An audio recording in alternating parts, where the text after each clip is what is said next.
This is the Mad Scientist Memo. The Mad Scientist Memo. Here we go. Okay, this is our third attempt at recording the intro, but the spirit is still on because today on the Mad Scientist Memo, we are talking about Inside Out.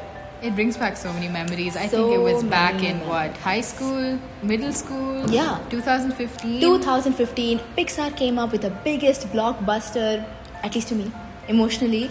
Yes, and let's dive right in. Let's talk about the biology, the science, the emotions, everything it means, how beautifully they correlated all of that. But before that, welcome back to the Mad Scientist Memo. I'm Zehra. And I'm Shreya. Yeah, and like she just impressed upon us, we shall be talking about this movie and its scientific correlations and how accurate is it in reality. Yeah, so if you haven't seen Inside Out, first of all, how dare you? Second of all, here's the setup, right? So there's an 11-year-old girl named Riley. Her family is moving from Minnesota to San Francisco. New city, new school. No friends. Everything's new, everything's different. Her whole life has essentially gotten uprooted. We all and know that changed. feeling of starting all over again. Right. And this entire movie basically takes place in her head, right? So inside Riley's mind, there's a control room. And there are 5 major emotions who are running the show. Okay, what are the emotions? Joy, sadness, fear, anger, and disgust. So each of these 5 emotions take turn at the central control system, depending on what Riley is experiencing at the moment.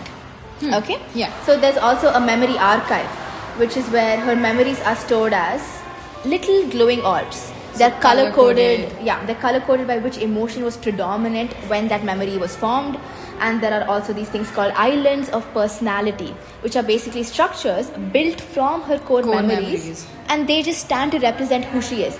So she has a family island, a friendship island, a hockey island, which is one of her very big passions. Her sense of humor, all those things. Of that.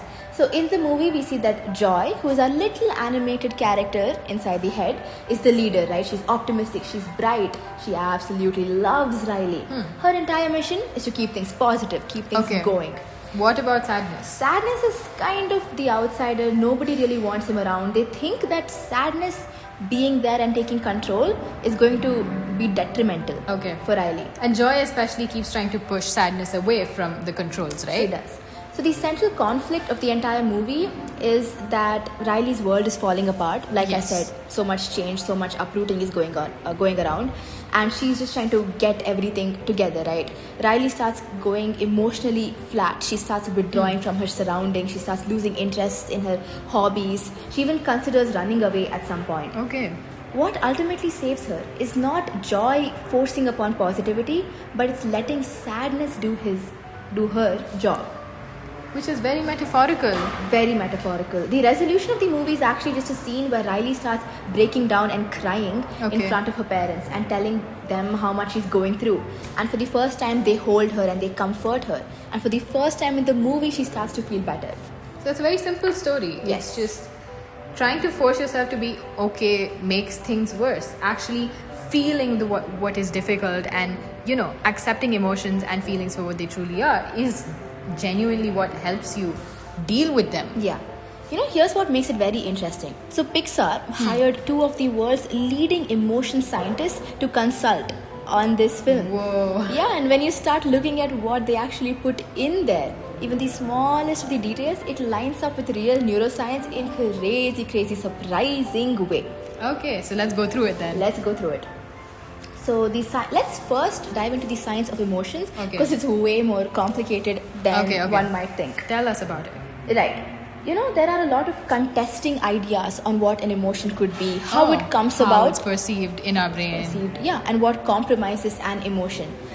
Now, it's not one theory, or it's not one correct theory, right? It could be a lot of these, and a lot of these could be true at the same time. Yeah, so right now we're going to go deep dive into some of the ideas that have been put out there into the world on how emotions can actually come into place. Okay. It needs to be known, we need to make it clear that none of this is the absolute truth. There is still a lot of debate and a lot of conversation going on around about which of these can, is really happening. Like Zara just said, could be a lot of them. Yes. Okay. Okay, theory number 1. This says that the body creates the emotion, put forward by psychologist William James and Carl Lang in the late 1800s. Tell us about this idea. This is one of the oldest major theories, right? But the idea is very simple. It's basically saying that you don't run because you're afraid. You're afraid because you run. It's saying that the body creates the emotion. Right, so body first, emotion second. This sounds kind of strange, but there is Yes. actually a Sounds very certain strange. amount of evidence for it. So psychologist Paul Ekman, who later was consulted on Inside Out, Okay. found out that when people deliberately arranged their faces into particular facial expressions that were associated with certain emotions like anger, disgust, fear, or joy, the body often, as a follow-up response, matched that psychological change with Okay. actual biochemical reactions. So if you make a face of like furiousness or anger, then your body actually starts getting a Feeling those emotions. yeah, your heart rate increases, your blood pressure spikes, your skin conductance changes, all of that. So the face isn't just expressing the emotion, right? It appeared to actually help generate it on a systemic Absolutely. level. Okay, moving on to theory number 2. Theory number 2. The brain yes. is in charge. Yeah. So, not everybody bought theory number 1. And in 1920, psychologist Walter Cannon and his student Philip Bard argued that bodily signals are too slow to and too similar to explain emotional experiences. What this says is that, okay, fine, your heart is racing. Big deal. That could mean that you're feeling fear, anger, Yes. excitement, attraction, or even anticipation, right?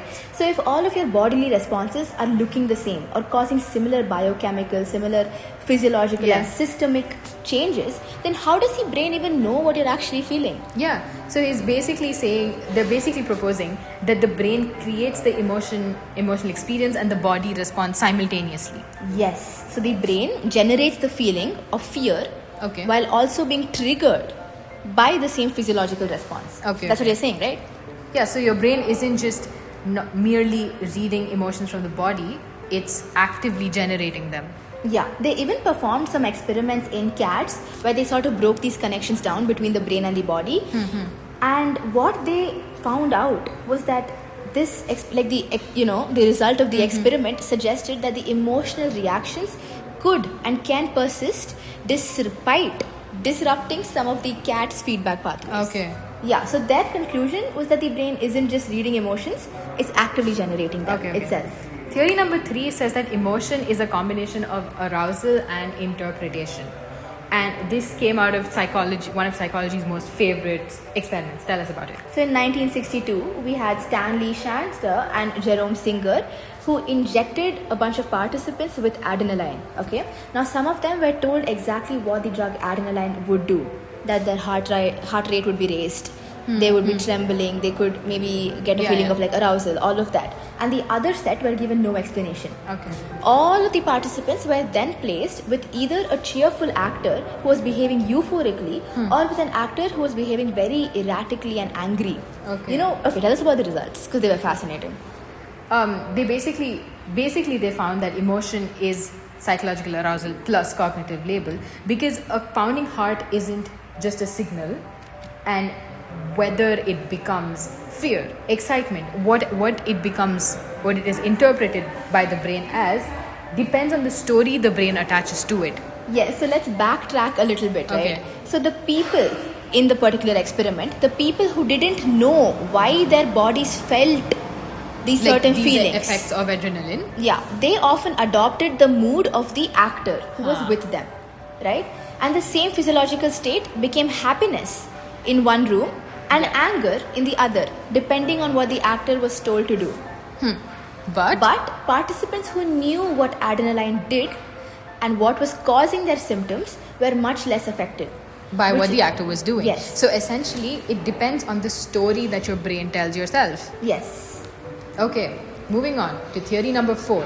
Emotions are predictions. Now we arrive to one of the most influential and modern theories that are out there. I think this goes on, it continues the rhetoric of the brain as a predictive machine, right? Right.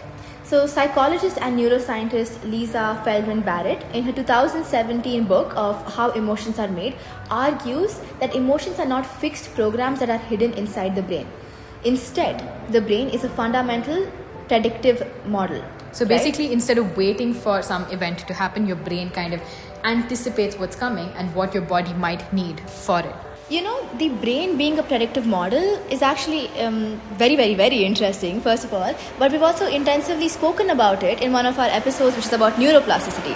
Absolutely. So I think Definitely. So subtle plug. Go watch that episode. It slaps. it slaps, right? So let's come to who is right? We just discussed a bunch of theorems, but what is right? Exactly.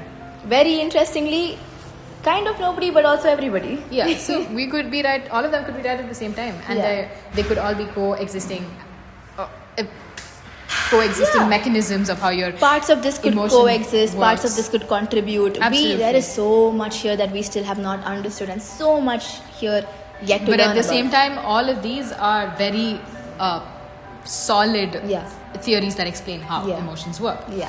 Moving forward, what does this mean for Inside Out? What does this mean for Inside Out? So, in 2015, Pixar actually made a choice, right? Okay. The film portrays emotions, like we said, Yes. 5 distinct characters: joy, sadness, anger, fear, and disgust. disgust. That was so rehearsed.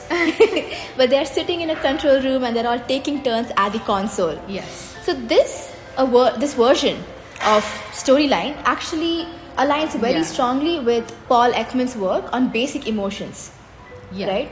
And there's a lot of genuine science behind it, as we just saw. But a lot of modern theories would argue that that's not exactly how our brain works. Yeah. But despite all of that, the film gets right a remarkable amount of things. There is so much that they demonstrated and depicted with so much accuracy and intensity and gusto. Despite simplifying the science, they did get their basics right. Yes. Let's talk a little bit about the memory stuff Okay. of Inside Out. So, in Inside Out, the memory architecture is actually genuinely very, very impressive. What happens is every time Riley, who's our main character, every time she has an experience, a memory orb is formed. And this memory orb is color coded by whatever emotion was running the show at that particular time. Okay. So if it's a happy memory, a yellow one, a sad memory, Okay, a blue okay. one. They then go into a short-term storage at the headquarters. And every night when Riley goes to sleep, they get transferred to the long-term memory archive. That's exactly how memory formation happens in our brain. Tell us. Yeah, essentially we create memories throughout the day and they're The stored. new memories is created in this part called the hippocampus. Yeah, and we store them in the short-term memory, and then during our sleep, which is why sleep is so important. There's so much that happens during sleep that is essential to our existence. Yeah. One of these things is taking memories, kind of cutting back on things that the brain deems as unimportant, and taking the important synapse, important memory, in links that were formed throughout the day, and kind of storing them in a long-term memory, because your brain thinks that this is important for survival. This pattern I need later on to go to and grab, so that in a later circumstance I'm able to use this Yes. for the purpose of survival. So this is what we call as memory consolidation.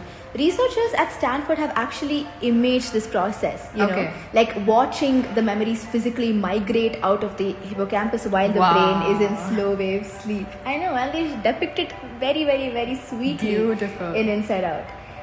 Yeah. So there's actually a case about Henry Molaison, and he is very, very vastly known All right. in the memory consolidation area. Okay. So what happened is there was a particular surgery that he underwent for his seizures and for reduction of his seizures. Epilepsy. Yeah. And in that they had to remove a bunch of hippocampal tissues. Okay. Consequently, every day after he woke up, he had no ability to retain his short-term memory. Okay. So Yeah. his seizures, although they reduced, the occurrence of Yeah. them reduced, but it left him without the ability to generate new memory, Yes. So which is devastating equally. yeah, he remembered his long-term memory. He had his personality, his sense of humor, his his Yeah. basic skills. All of them were intact. But every day he would live the day. Towards the end, have a good time, go back to sleep, wake up, and forget all about the previous day. Forget That where he is- was, who the people Yeah. around him are. All of that. That is devastating. I know. Do you want to go a little bit into the 5 emotions now? Absolutely. One by the one. juice The is here. juice. Right. So let's take our first main character, Joy. Joy. Yes. So Joy is a yellow, Always happy, radiating, radiating. go-lucky kind of gal And neurochemically, she maps onto 4 major systems. Okay. One is dopamine, one is serotonin, one is oxytocin, and the last one is endorphins. Okay. Yeah. So how does it work? A little bit about these 4 systems. Dopamine is basically the anticipation and the motivation molecule, right? It's released from the ventral tegmental area and it floods the nucleus accumbens. Okay. What about serotonin? It's a mood stabilizer. So it's produced mainly in the... Whoa, Zara is switching up my notes right now. This is good.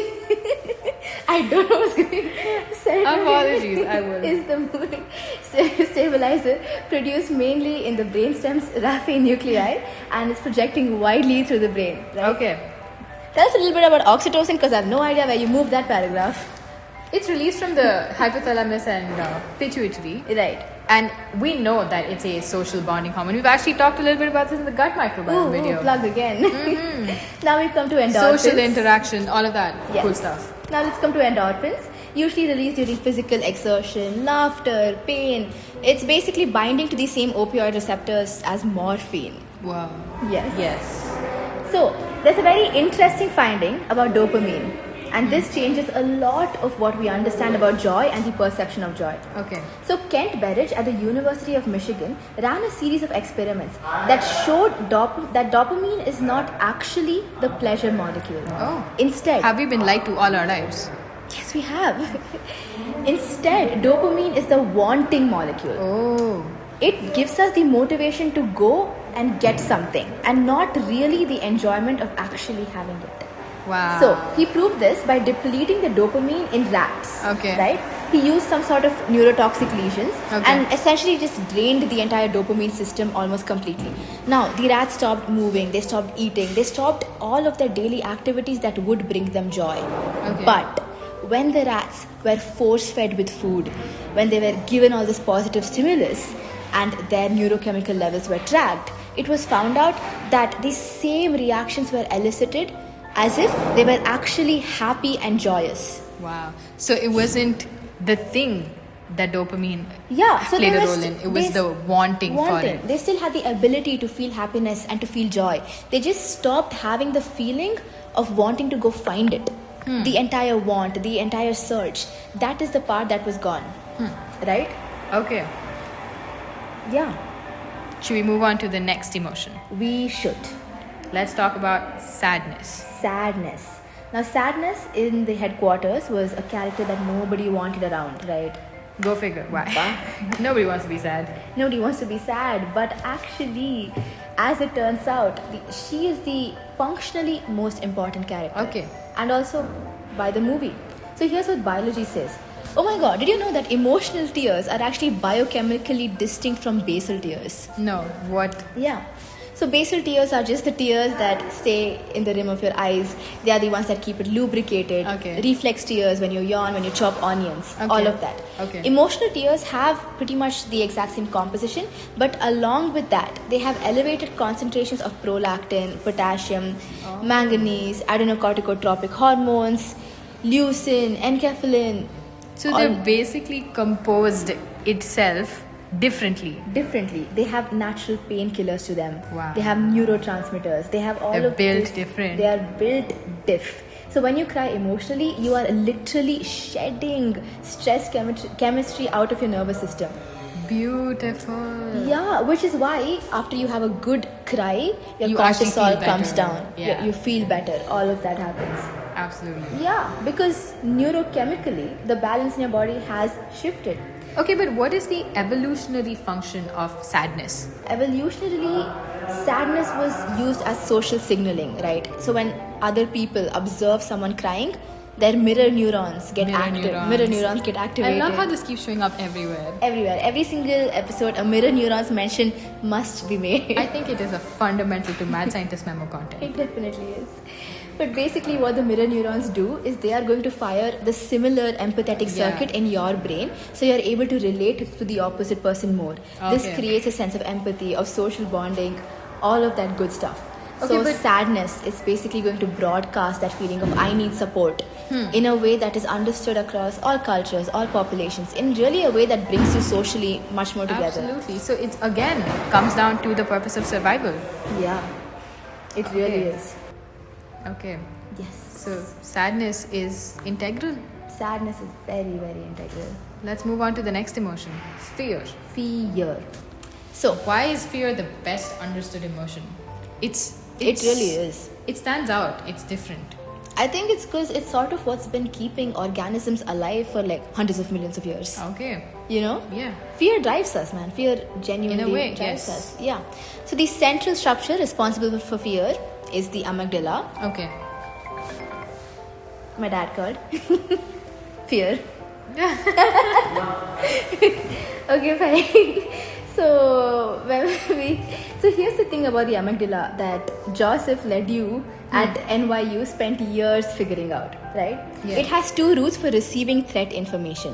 One is the low road and the other one is the high road. Okay. So the low road is when sensory information goes from your sensory organs to the thalamus. Okay.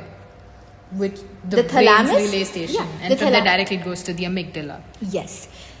Right. Oh, pretty much, yeah. Wait, I didn't have to add anything to that. Yeah. What it's about the high fast. road? The high road is where the sensory information goes from the sense organs to the thalamus to the sensory cortex. A whole detailed analysis is made, and then finally, it goes back to the amygdala. So this entire thing takes much longer. While the low road takes about 12 milliseconds, the high road could take around 200 milliseconds. Yes, exactly. So this is just so what we're trying to say is that in the low road, that's where all your responses takes place. You see a bear, you run. Low road, fear activated, Reaction. reaction. But the high road is the entire response. That's when the processing happens. That's when you're like, oh my god, was that a bear? Okay. Yeah. There's another thing that the amygdala does during fear, which is that it suppresses the prefrontal cortex. Yeah. Which is your brain's rational center, decision making, all of those good things. And this is called the amygdala hijack because when it went fast, like emotional system overrides the slow, rational reasoning system, you act on instinct. So when there is that genuine danger, you don't stand there and do the math and the logistics. You run. You want to live. Exactly. Now, coming to our second last emotion, Anger. anger. You know what? Anger actually has kind of a distinction that surprised me a lot. Okay. So in fear, right, your body releases more adrenaline or epinephrine. Okay. In anger, your body releases more noradrenaline Okay. and norepinephrine. Same gender systems but different chemical ratios and completely different behavioral results. Okay, what is the difference? Adrenaline drives avoidance, but noradrenaline drives confrontation. Perfect. Adrenaline, fear, avoidance. Not adrenaline. Anger. You act. Yes, anger makes you want to stand your ground. Anger Yeah. makes you want to stomp your foot and demand for what you deserve. Yes. Another thing that happens during anger is that serotonin drops and testosterone rises. Yes. So that feeling of this is unfair, Yes. there's Feeling this of reward injustice. circuitry associated with it. Yeah. Oh yeah. The prefrontal cortex is supposed to act as a brake on the amygdala, right, during this process when there's so much emotions that's going around. But Yeah. anger is what happens when amygdala overrides Oh. rationality. It overrides So the you prefrontal act. cortex. Yes. So in the movie, there's an 11-year-old. In her case, a lot of arguments are made sometimes that prefrontal cortex wise, that is not really fully developed either, that sense of rationality. Absolutely. Which is why anger might have so much of leeway to actually take control and go Yes. over that rational prefrontal cortex thinking that it's usually known for. Now let's come to Disgust. disgust, the absolute baddie emotion, by the way, in the movie. So disgust, okay, fine. Disgust has a crazy history. Even in the movie, we see one of the first signs of disgust as when she barfs at the sight of broccoli. I don't know why there's so much hate for I love broccoli. Even I love broccoli. Really? Yeah. You want to have it for dinner tonight? I'll beat her up. Okay, now it's like generally asking, but Okay. disgust. Even evolutionarily, it started as a food rejection reflex. Oh, so it's always been broccoli. It's always been broccoli, gang. Oh no, I said gang. Okay.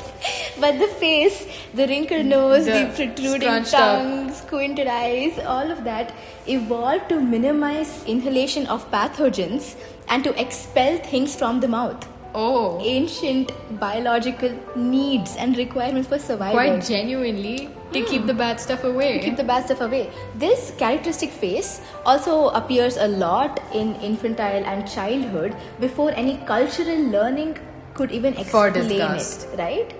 It's crazy how the first thing in the movie about disgust is also the evolutionarily first Yes. reason. That's what I said 5 minutes back.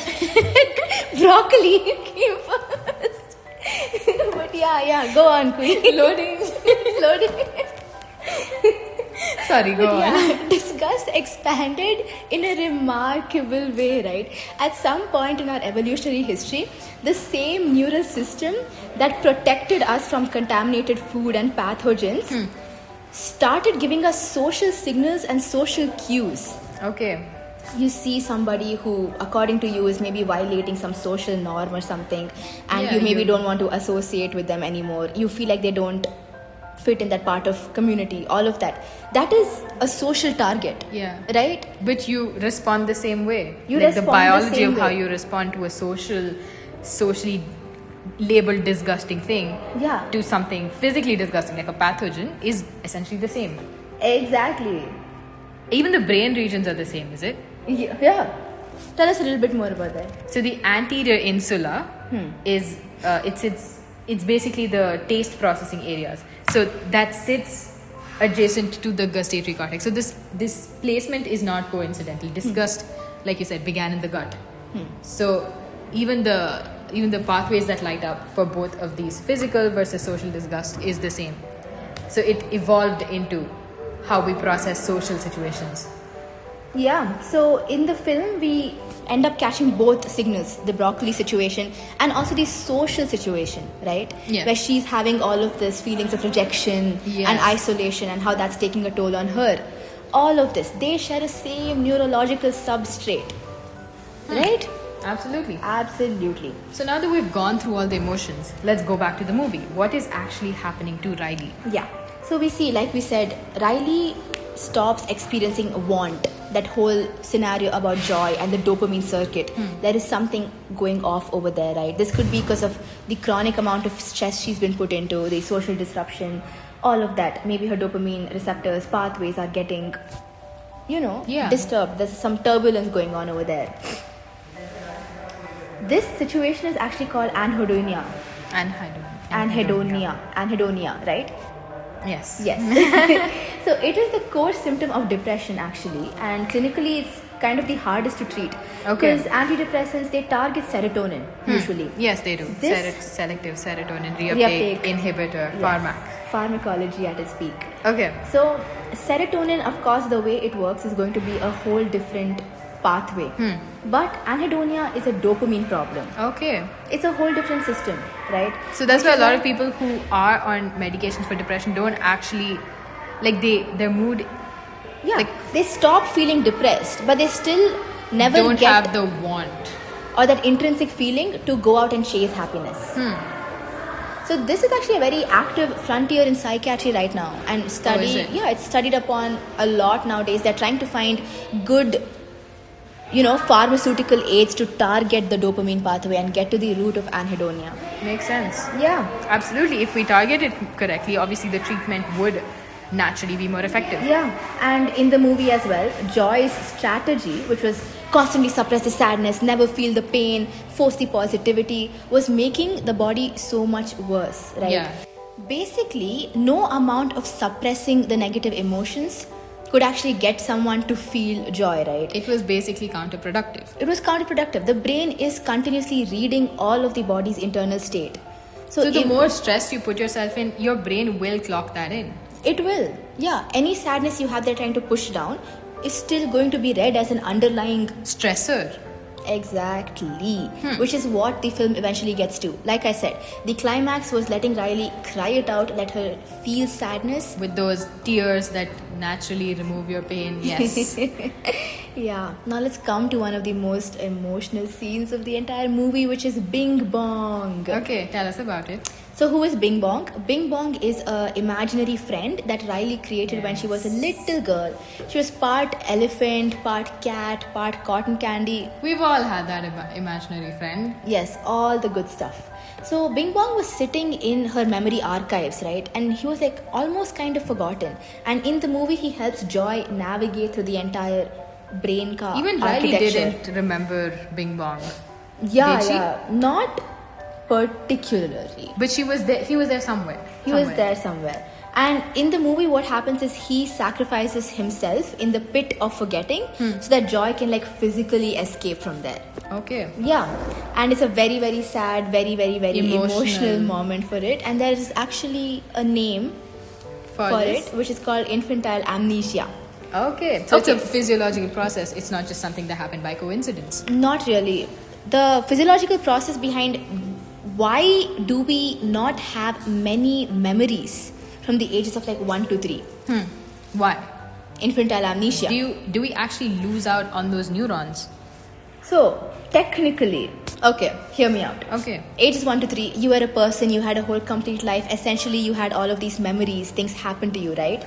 But what happened was that your brain was trying to have experiences at a rate of learning in which it will never, never, never match again. Yeah, that's And true. none The of- window of learning Yes. at that age is unmatched. Yeah. So the obvious hypothesis to this used to be that the hippocampus wasn't fully mature yet, right? But brain imaging shows that in infants as young as 3 months old, we're already recruiting the hippocampus for learning and pattern recognition. So functionally, it's active, it's It's healthy. there. So why are you not able to keep all these long-term memories? Why are they disappearing?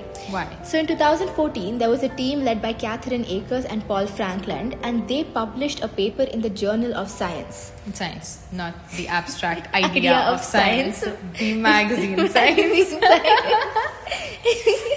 And they found the actual mechanism behind it. So, at that age, right, new neurons are so continuously and so fast at being added to regions of the hippocampus, especially this one particular region called the dentate gyrus. And this process is called neurogenesis. So neurogenesis, yeah, makes sense. Makes You're sense. adding new neurons at a very fast rate. Yeah, you Absolutely. keep integrating new neurons into an already existing circuit, and this is going to remodel it, right? Yes. And of course, computational models have been made that predicts that this remodeling would degrade or overwrite memories that are already stored here. Oh, that's why you lose out on the memories. Yes. Because there's this absolute rapid Addition rate of neurons. rate of new neurons, and And it overrides the some pre-existing slightly ones. unwanted ones Yeah. that your brain kind of decides that is not that important. Right, and there were very, very, very cool experiments done on this as well. So, in adult mice, they artificially increased neurogenesis.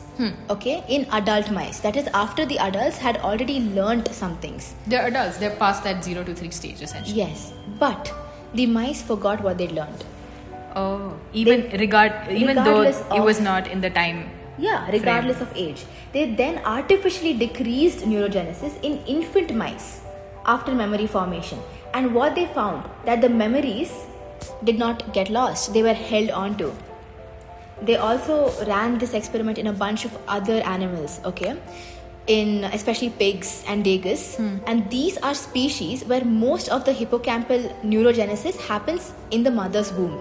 So Okay, before even they're before born. they're born. Yeah, so before you're born itself, the number of neurons you have are almost pretty much. How much an adult would have. Yeah, so there's very less potential for neurogenesis Neuroplasticity. after birth.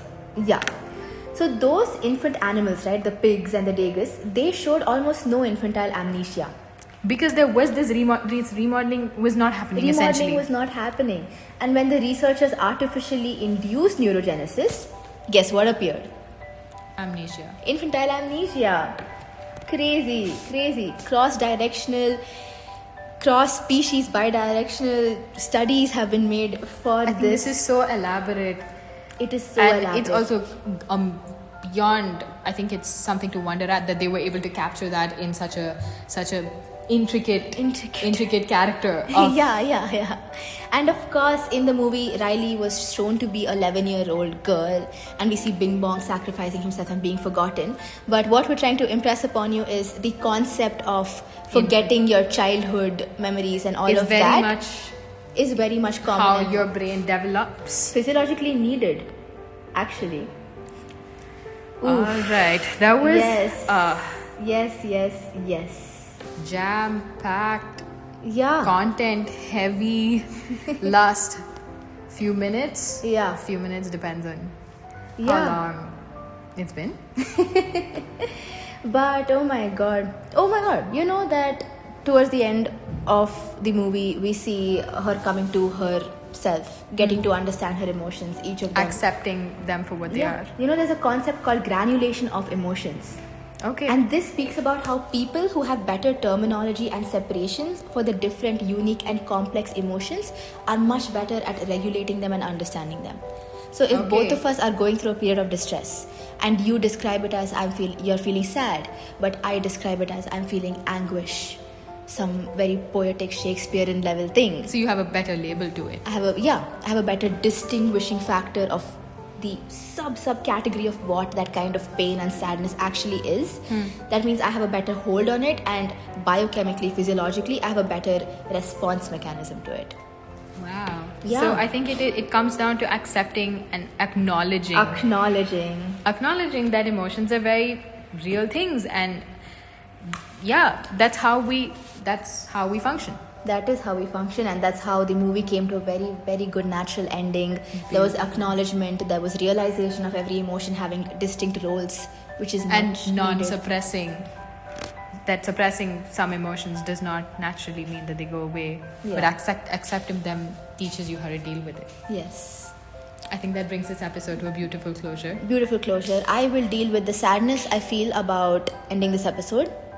Let's accept it and talk about it and give it a label that can be as poetic as as a Shakespeare description, just so that you have a grasp on it Yes. and you heal from it. Heal from it. I think- Everybody go get some 15 minutes of journaling time in right now.